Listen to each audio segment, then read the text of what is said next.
mouse gaming 100 ribuan terbaik menurut Mbah Kun. Langsung aja, let's go.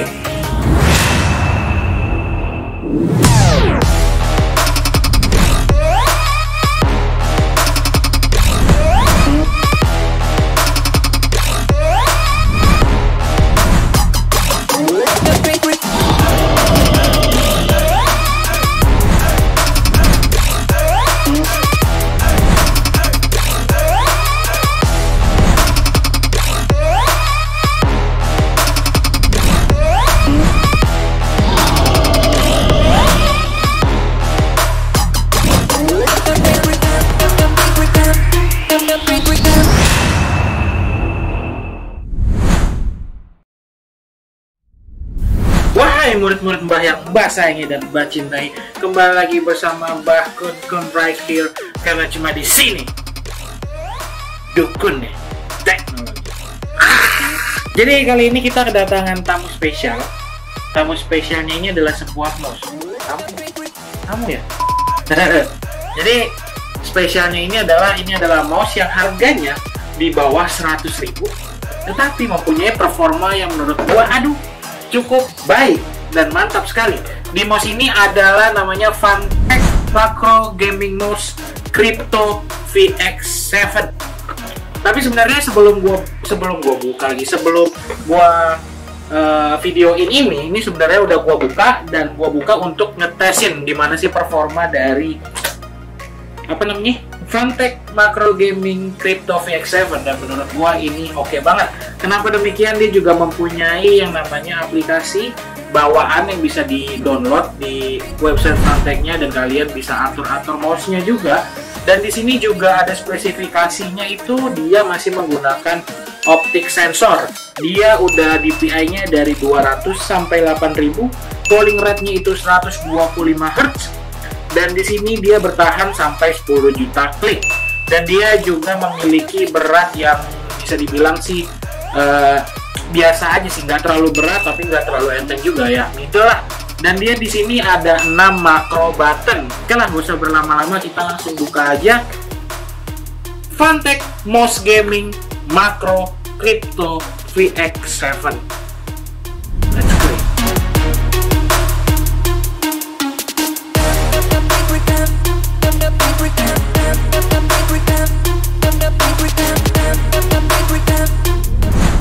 Saat kita membuka box dari VX7 Crypto Fanatec Mouse Gaming, kita akan mendapatkan satu buah mouse. Nah, mouse-nya unik ya, unik. Ini bisa dibilang kayak harga mouse-mouse mahal ya, padahal ini di bawah 100.000 grade-nya gitu. Kalau misalnya lu tahu Kinzu atau Sensei, agak mirip nggak sih? Apa sama mirip. Maksudnya tipe grade-nya ya, sama kayak Dead Ender juga sih, gue bilang juga ya. Sekilas ya. Nggak tahu sih, menurut lu gimana? Makro sampingnya itu agak nonjol. Iya, sama.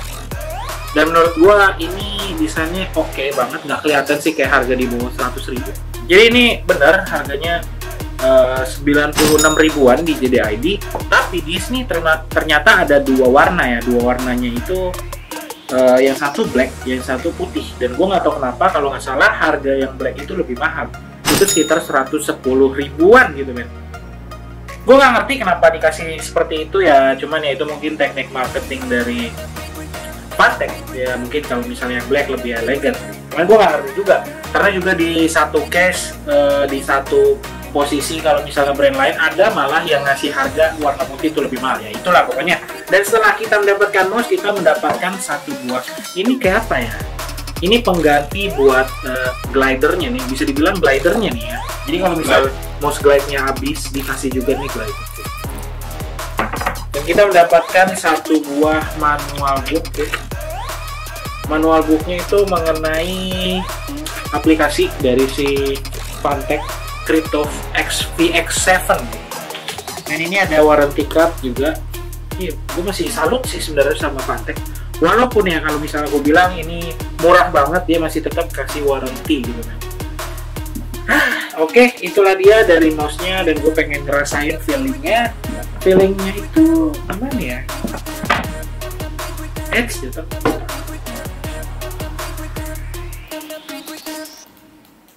Bunyinya juga gini, enak ya. Enak dipas di tangan gitu.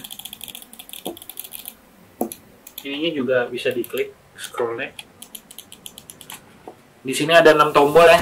Tombol ini, tengah, ini 1, 2, 3, 4, 5, 6. Jadi ada 6 tombol dan ini juga bisa diatur warnanya, tapi warnanya bukan RGB, ini cuma 4 warna kalau nggak salah, biru, merah, oranye, sama kalau nggak salah ya.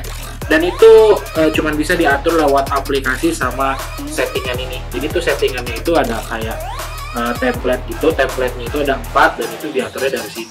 Cuma kalau nggak salah ya warnanya itu bukan bukan bisa berubah-berubah, tapi kayak ini ya, dia tuh ngeflow gitu warnanya. Cuman lu bisa ngebedain makronya itu, bukan makro sih, template-nya itu dari pencetan ini. Saat dipencet ini mungkin yang nyala warna biru itu template yang pertama, tapi dia nanti warnanya ngalir lagi. Kalau misalnya lu pencet lagi, lu mau yang template yang kedua, itu ntar dia berubah, kalau nggak salah jadi warna merah ya kayak misalnya, terus ntar dia berubah lagi tapi ngeflow lagi kayak gitu. Sini gue colok aja nih biar lu ngerti maksudnya kayak gimana. Oke, ini dia kalau nyala, kelihatan kan? Keren sih tuh. Dan gue udah cobain ya, gue cuman feeling dari gue ya, ini adalah mouse terbaik untuk yang harga di bawah 100.000 yang udah pernah gue cobain untuk main game Valorant menurut gue pribadi.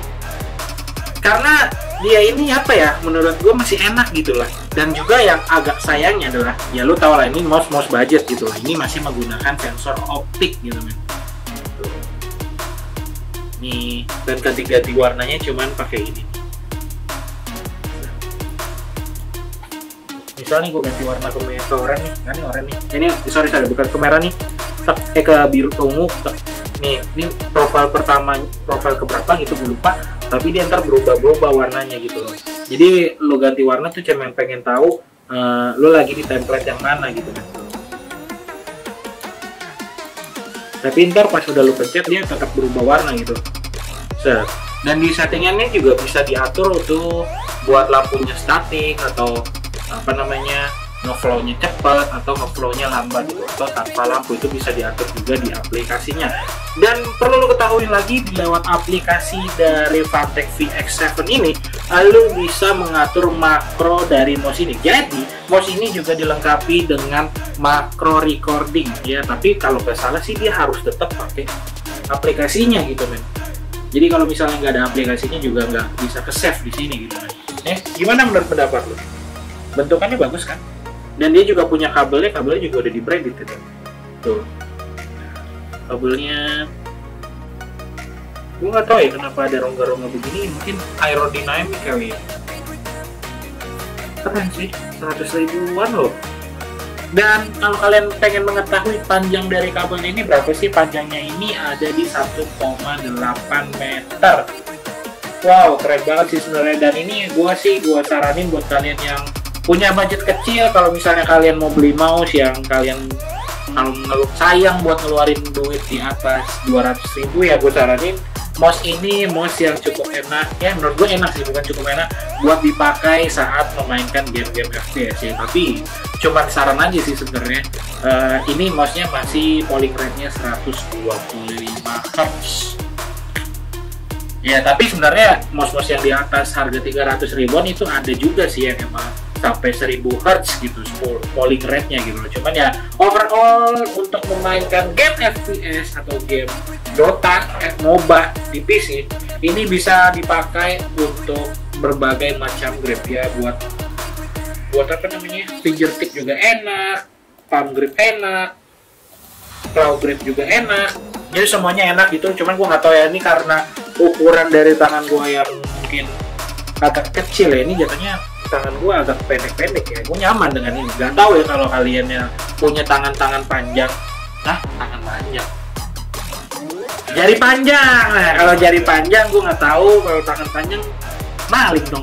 Oke lah, mungkin segitu aja buat kalian yang pada nonton. Terima kasih udah pada nontonin Teknokun dari awal sampai habis. Overall mouse ini patut dan layak untuk dibeli buat kalian-kalian yang pengen beli Equip Gaming, kalian bisa ke JD.ID, guys. Itu menjual berbagai macam gaming equip yang kalian cari. Oke, mungkin segitu aja penjelasan dari Mbah Kun Kun. Mbah Kun Kun pamit undur diri karena cuma di sini dukunnya.